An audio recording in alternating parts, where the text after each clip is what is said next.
Hello, everyone. Happy Tuesday. I'm Jeremy, I'm Alan. and you are officially tuned in to the GG Dispatch. Each week on Tuesday, bright and early, we consolidate the week's biggest headlines in gaming news. Whether you're listening in on your commute, during your workout, or you just have us on in the background, we want to thank you for listening in. Speaking of thanks, another thank you to the kind folks at Audio Technica for providing the microphones that both Alan and I are using, the AT2020 USB X. Whether you're just starting out on your content creator journey or you're a seasoned pro, Audio Technica has the products for you. So, typically, we would be talking about some GTA right about now, but there's just a little something that came up last Thursday that has kind of cleared the table of anything else gaming related.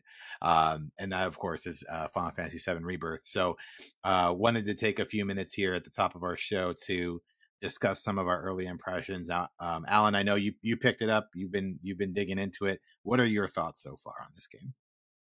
So it's one thing to kind of get some of the previews and kind of see what the game is like, and very different to jump in there and see that just massive map for yourself.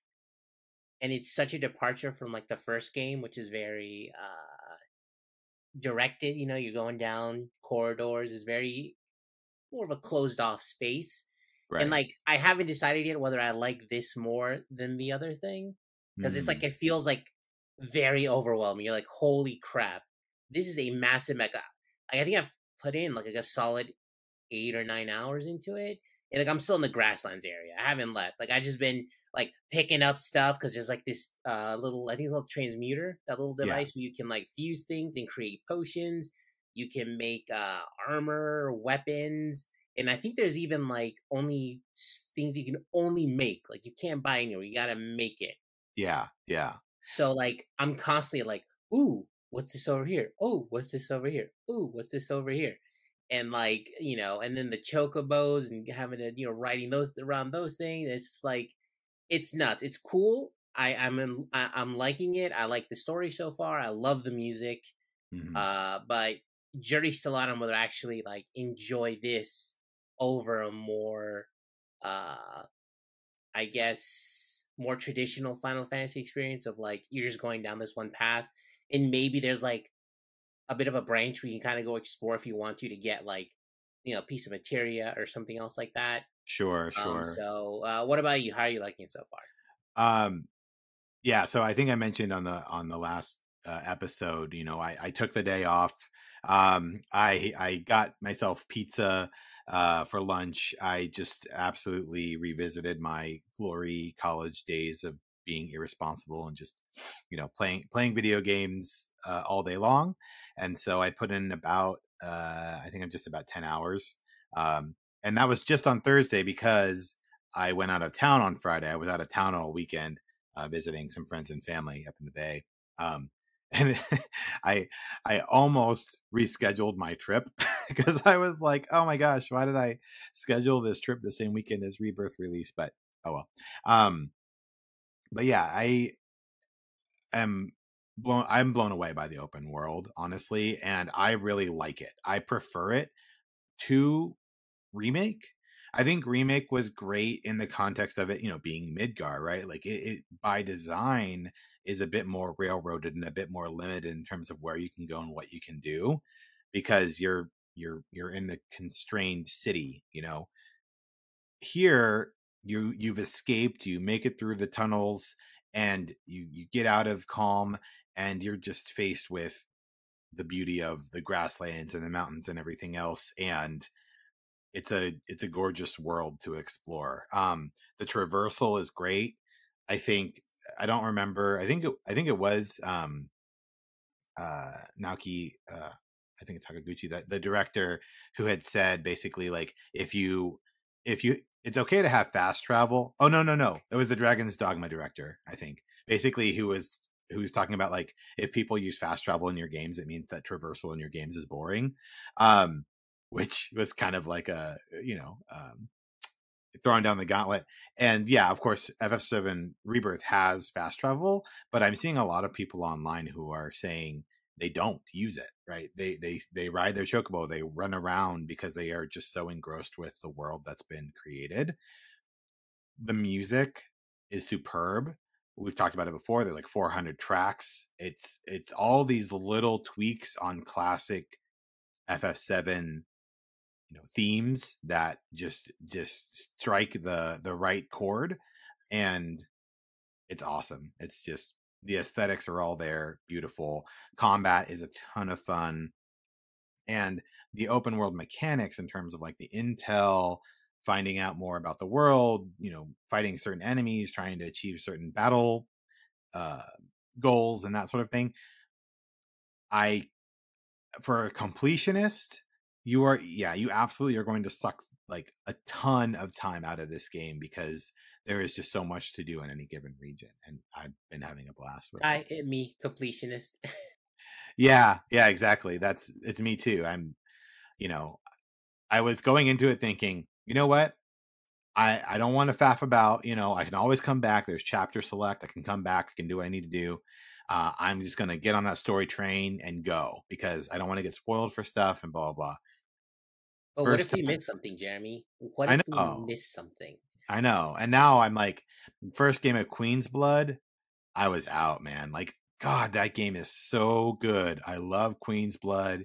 Um, it's a ton of fun, and yeah, I want to find all this stuff. I want to do all the world intel. I want to get 3 stars on all the fiend intel and do all that stuff. And so I want to find all the items. I was running around the grasslands looking for sage and marjoram, like Exactly. Yeah, yeah. I'm just like I both hate and love this at the same time.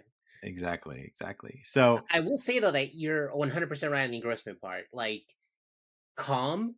Like I don't know what we got to do. A time machine, string theory, whatever. Get me in this town. I want to live in this town.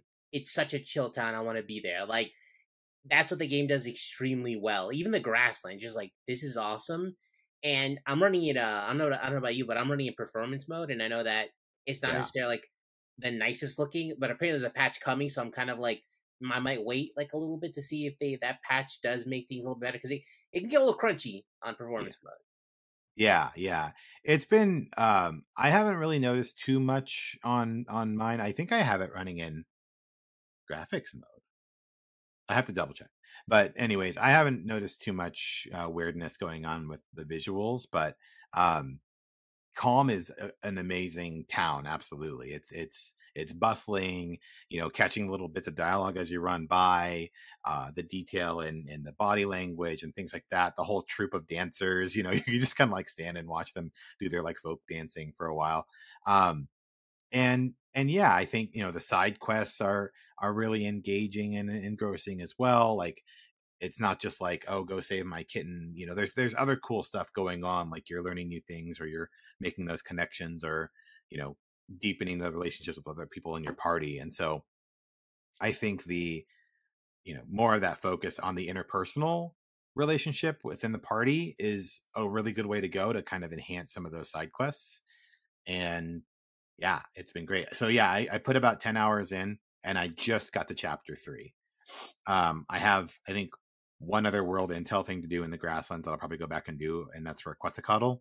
Um, and but other than that, like I've done everything else in the grasslands, and I picked up some more Queen's Blood cards, and just absolutely, absolutely loving my time with FF7. And I know I'm going to be spending a ton of time with it, which is unfortunate given all the games coming out this month, but we'll get to that in a little bit.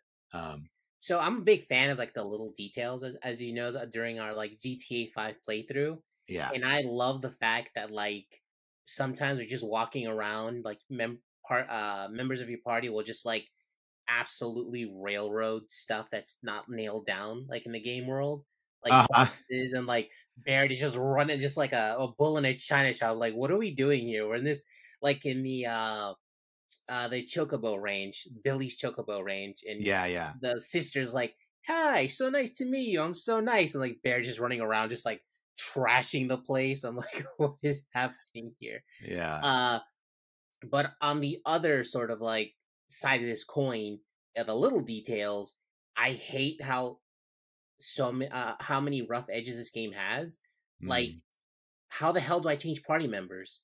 I still have no idea how to do that. And like I pay attention to all of the stuff leading up to, being 8 hours into it. I still don't know how to upgrade my weapons. Like I know how to upgrade like the folios and get like more skills, but like Hmm. the weapons and like the party member thing, I'm still trying to like, how the hell do I do that? Like that's not good. I Yeah. don't know. Maybe I missed something. How the hell do I do it? Yeah. I think you missed it. It's in the combat settings. I mean, you can change out your I did. party. I looked at the manual, the stupid manual in the when you hit the start menu, Yeah. and then you got your system save load, blah blah blah, and there's the manual. I'm like, okay, manual, how do I switch up my party members? Nothing is in there. I've already tried looking through all the options. I'm like, how the hell? Because I want to roll with Cloud, Tifa, and Aerith, but right now I just have Cloud, Aerith, and Red 13 because it's just the basic standard like loadout. Yeah. And I've I got all this SP that I can use to upgrade my weapons. And I'm like, I still have no freaking idea. I went in there, I went to upgrade weapons, and all I can do is like set the like the primary skill of the weapon. But I don't know uh how to add the stupid SP to do whatever the hell the SP does to the weapon yet. The SP mechanic might not be open yet in the grasslands. I know the folios and the XP is live, but I don't know about the SP. But I will send over how to change out your party because I absolutely have, and I've even set Tifa as my leader so that when we go into combat, I'm controlling her because I love getting up close and personal with Tifa. I love her play Oh style. yeah, So she's awesome for staggering enemies. But like little stuff like that are like me that I've been playing video games for so long, and like I'm not old or anything. Like I know how to play games, but it's like, why can I not do this very basic thing in this game? This yeah. upsets me greatly. All right. Well, we'll get you sorted out so that you can do that because absolutely you need to be able to change your party out and try some of these other party members because even like I was thinking, I was going to just stick either with Cloud or with Tifa the whole time, but they all have their appeal. Like I controlled Red 13 for a while and I enjoyed that, another kind of version of that up close and personal play that encourages a lot of blocking because of his vengeance mode. So yeah, definitely we'll get that squared away. And you're also rewarded for it too. Like when you Mhm. learn their skills or like you get proficient in them, you can then use them regardless of what weapon like you've got. So you're kind of like encouraged to use like the entirety of your group. Exactly. You want to get those all you want to get the rotation in so you can learn those skills. So anyways, I am very much looking forward to digging into more of the story and exploring new regions. And of course, it's been absolutely um, just showered with positive reviews, tons of perfect scores. I think it's at a 96 or 97 on Metacritic. I think Very, it went very down a little high. bit. I think it's gotten more. You've got more like kind of contrarians like to like, oh, this game's a 7 or whatever. I think it went down to like a 90, 93. oh, 92. Yeah. Yeah. It did good 92. on Okay, so it's 92. gone down even more. Yeah. Yeah. Yeah. So, but yeah, so good stuff. And yeah, so we'll see how that all goes. But enough of that. We do have 3 stories to talk about today, starting with the PlayStation layoffs. This past week, Sony announced that it was going to be laying off 900 employees. This is from Nicole Carpenter at Polygon. Sony Interactive Entertainment is laying off around 900 workers, or 8% of the company, outgoing president and CEO Jim Ryan said in a news release published on Tuesday. Employees from all regions are impacted by the cuts, including several PlayStation development studios. London studio, the in-house team that created the SingStar series, will close entirely. It was also revealed that Naughty Dog, Insomniac, and Guerrilla Games will see layoffs. These are incredibly talented people who have been part of our success, and we are very grateful for their contributions. However, the industry has changed immensely, and we need to future ready ourselves to set the business up for what lies ahead. We need to deliver on expectations from developers and gamers and continue to propel future technology in gaming. So we took a step back to ensure we are set up to continue bringing the best gaming experiences to the community. Ryan also mentioned that the impacted employees will receive support, including severance benefits, but did not elaborate further. And on it goes. So it's interesting that there was some dialogue online, of course, about like, yet another round of layoffs. But when it hits those like kind of small to medium sized studios, it people are like, that's unfortunate, it's a bummer, people, they're hurting for cash or whatever. But when you start seeing these fairly sizable layoffs at the bigger companies like Sony, that's when people get a lot more concerned, because these are the companies that are supposed to be like the most stable, right? Like this is like Apple or you know Microsoft in tech, right? You're not talking about like a startup where you might be gone with the wind in a day. um and so, yeah, I mean, obviously folks are concerned that this is weather bell, or a weather vane barometer for the broader industry. Even more so than it already has been this year. It's only March, and we've already had thousands upon thousands of layoffs in the gaming industry, and this is just another notch in that unfortunate tower, I'm afraid. But I don't know, Alan. Anything from this story kind of stand out to you? Yeah, like you were mentioning how, some of the bigger, like Insomniac, Naughty Dog, Gorilla, like those are the teams making the games that make Sony the most money. And Sony's still like, well, we got to cut some of you, I guess. It kind of also, it's weird seeing 900 layoffs and then you see this massive game in Final Fantasy VII Rebirth coming out this week, like both happening the same week. It's almost like, was it really the best idea for them to do this massive open world game, or would they have been better off offering, you know, putting in the new mini games, but then keeping the world more focused, kind of like there was in the first Final Fantasy VII remake game? Could it be that Rebirth is kind of like the last really massive game that we get? Because at this point, it doesn't feel like they can afford to make like another massive God of War, as crazy as that sounds, unless Phil Spencer's right and like, yeah, we're just gonna put them on all platforms. Like, I just Yeah, don't know. Like, is it a time to go back to like a team of like 30 people where you work on like double A style games and go from there? yeah, and there's definitely been a bit more discourse around double A game success as well, right? Like Helldivers 2. We'll talk about that more in a minute, but they've seen a lot of success. um and I think, what was it, Pacific Drive or Pacific Overdrive, like, was getting some good reviews as well. Yeah, So, yeah, Pacific like, Drive.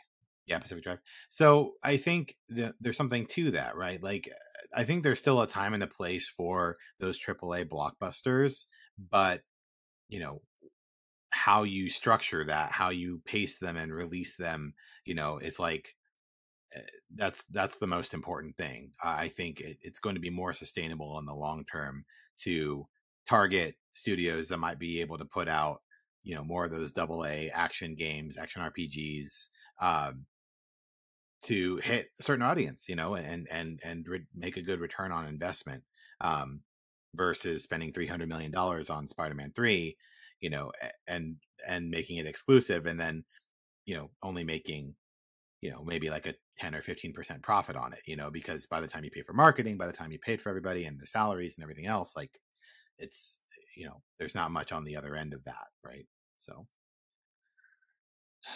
You uh, also have to wonder how this affects like acquisitions going forward. Like how much money Sony spent on like Bungie. Are they really getting back what they put? What are they better off investing like a billion instead into all their current studios and developing a bunch of like smaller double A style game makers to you know kind of fill out their lineup. I mean, right now they would love to have more smaller titles to kind of sprinkle in, because right now, what have they got for 2024? Like not much really, and I think it's down to they're only having these massive blockbusters. yeah, yeah. Well, again, as always with layoff news, I hope that those affected land on their feet quickly and are able to find an opportunity out there. It is becoming increasingly more difficult to make the gaming industry appealing, I feel like it's kind of like, being a teacher in that way, right? Like you're sort of like a martyr if you want to go into the industry with the uncertainty and everything else. But um, yeah, here's hoping for more stability in the months and years to come, and and studios that are able to sustain their employees and treat them well. So next piece of news, also not the best news. Nintendo wins $2.4 million in Switch emulator lawsuit, and Yuzu is to shut down. This is from Nicole Carpenter over at Polygon again. Nicole putting in the work this week. Makers of Nintendo Switch emulator Yuzu owe Nintendo $2.4 million after reaching a settlement with the Legend of Zelda Tears of the Kingdom developer following a lawsuit over the open source emulator just last week. Both Nintendo and Tropic Haze, the company behind Yuzu, filed for a final judgment and permanent injunction on Monday, according to court documents, after Nintendo accused the Yuzu makers of copyright infringement, circumvention of Nintendo Switch's protections, and selling those circumvention technologies as Yuzu, among other things. It is pending a judge's approval, just so you all know. Yuzu, of course, is a Nintendo Switch emulator that was released in 2018, months after they launched the Switch.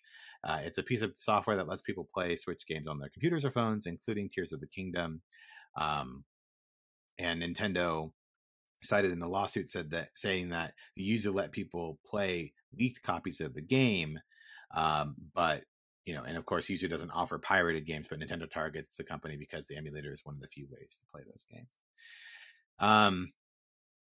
Yeah, and that's sort of what's going on. There has been some kind of, what's the word? Controversy. Goodness, I can't believe it's taken that long. There's been some controversy around Yuzu's Patreon, which is essentially, some people point to that as one of the reasons why Nintendo was able to kind of successfully press the point with Yuzu basically having people subsidize the work that they're doing in maintaining the emulator. But yeah, so it is being discontinued. Yuzu is done.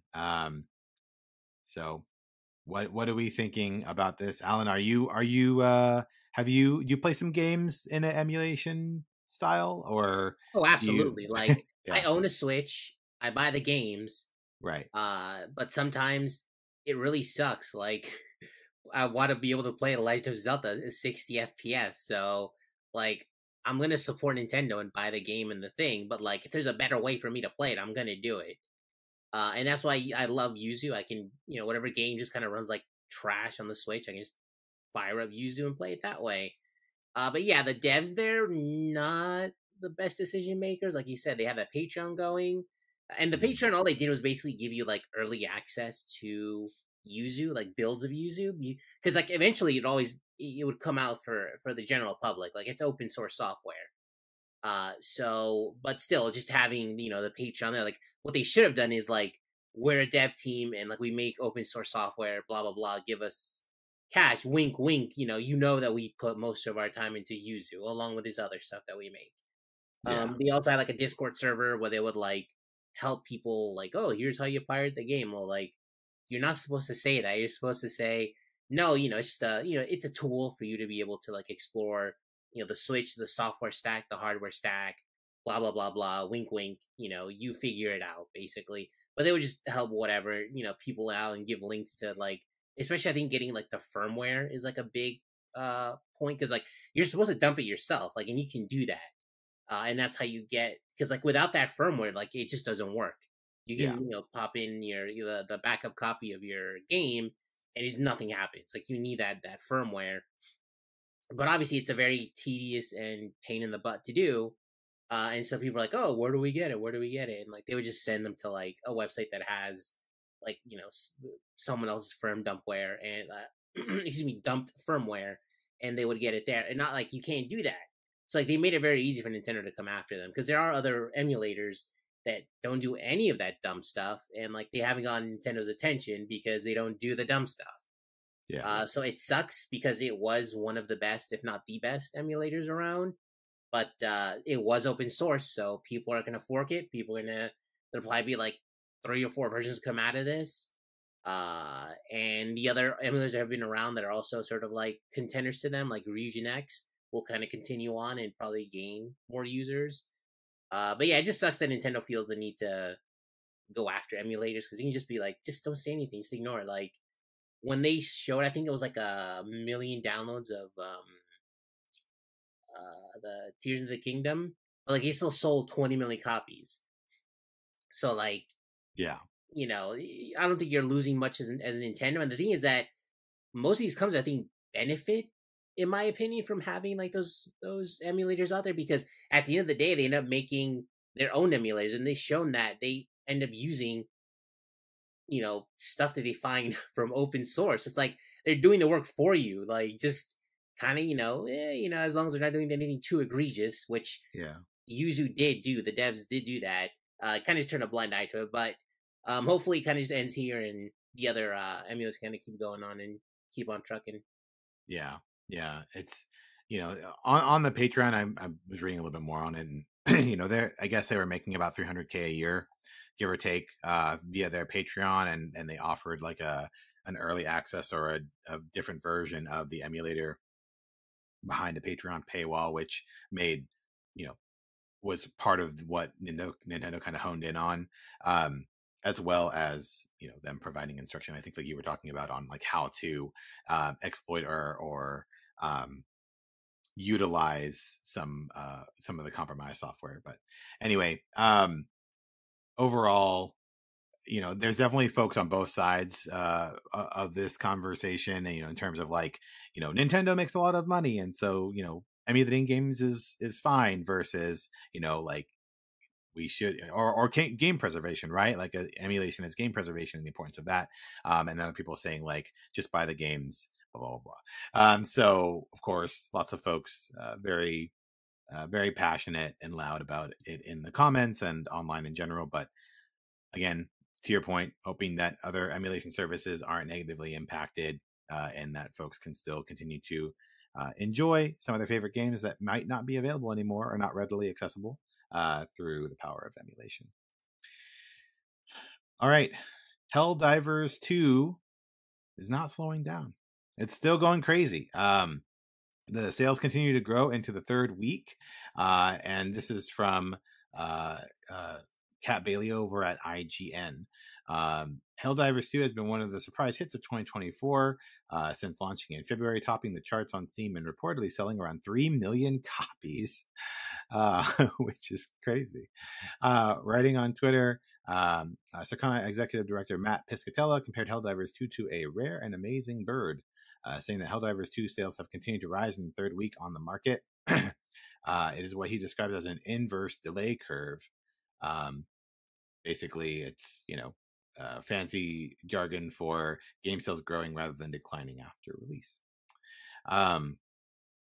And of course, a lot of people are talking about how the game is still very exciting to watch. There have been even more memes and gifs and comedic sketches online and things like that. And yeah, it's great. I'm happy for the multiplayer community. I'm happy for folks who are having a great time with Helldivers 2. I'm still trying to get my friends together to play this. There is some crossplay. The servers have been bolstered up a bit. And I'm honestly really hoping still that they polish up the single player, because it's pretty universally agreed upon that solo play Helldivers 2 is not fun. Like, it's not a good time. It's very difficult. You don't have the top down view, so you can't necessarily see where like the swarming is coming from. Just all of a sudden you're just surrounded and you're just ruined. And you don't have that same, the camaraderie and the excitement that you get with playing with other people. So I am hopeful that the single player mode is bolstered, made a bit more accessible, a bit more narrative, a bit more lore that you can dig into in the single player mode, while still maintaining that really exciting and fun multiplayer model, which has pulled in so many people. But I definitely felt like FOMO with this one. Like I know Fran Mirabella, who I think is kind of funny adjacent. he posted a clip of himself playing Helldivers 2, and he's like, "Can I punch the nuke?" And he's went up to a nuke and like just punched it, and it explodes. And, like you see his character like blow up into pieces, and like it is just pure dumb fun, great gameplay loop. Uh, I really hope it comes to like PlayStation Plus Extra. That'd be awesome. I doubt it now with all these sales, but it's good to see it doing Yeah. well. It's good that it's found its audience and that audience is having a really fun time with it. And it seems like it probably will be sticking around for a good while because it seems like the devs are really have done a good job of sort of like world building. So it seems like there's more to grasp onto, in not just those like little dumb moments, but there's actual like lore and interesting things to keep people hooked for the long term. Yeah, for sure. For sure. And yeah, I definitely seen some silliness. You know, again, it gives me that kind of early Halo vibes, you know, like the silly stuff that you're doing with your friends, you know, the friendly fire being turned on and all other stuff, the general, you know, camaraderie and friendliness that people are having online with like sharing supply packs and sharing best practices and that sort of thing. And yeah, so it's been a really cool experience and kind of like moment in time.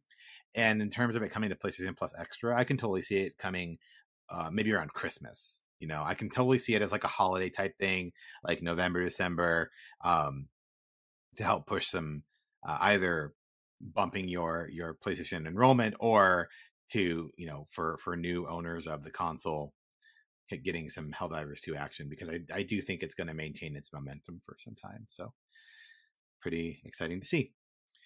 Speaking of new games, just wanted to wrap things up with a quick overview of some of the bigger releases this month.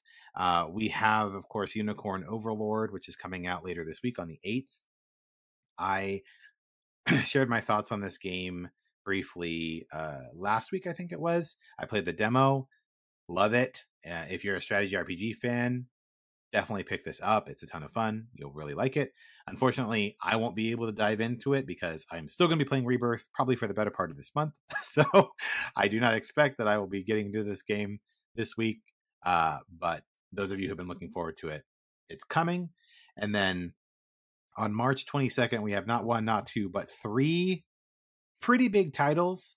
Dragon's Dogma 2, Rise of the Ronin, and Princess Peach Showtime. And I don't think it's fair, and I don't think it should be legal for so many games to come out on the same day. Like, come on, guys, let's spread it out. People need to be more chill. Yeah, they need to calm down a little bit. But yeah, so I've got really all of them on my radar except for Princess Peach Showtime.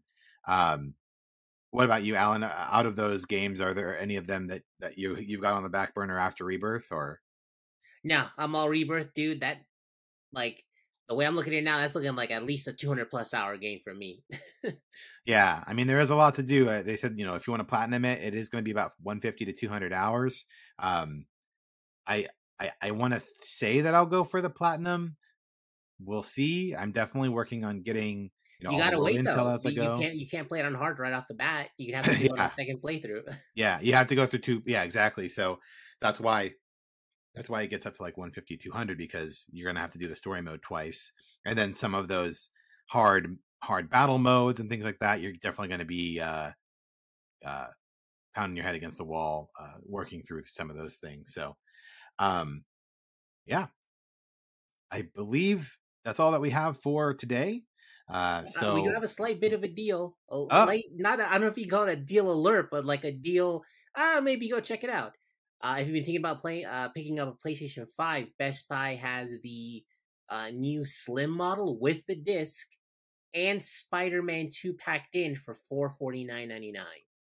Oh, that's not too bad. Like if you haven't gotten in on the ecosystem yet and you want to get in, and you still want to be able to play physical games, I think that's a pretty good deal, especially with Spider-Man 2 being included in the package. That's actually pretty solid. Yeah, I would say so. So yeah, that's great. Thanks for that deal alert. But until next time, I'm Jeremy. I'm Alan. Keep gaming, everybody. See ya.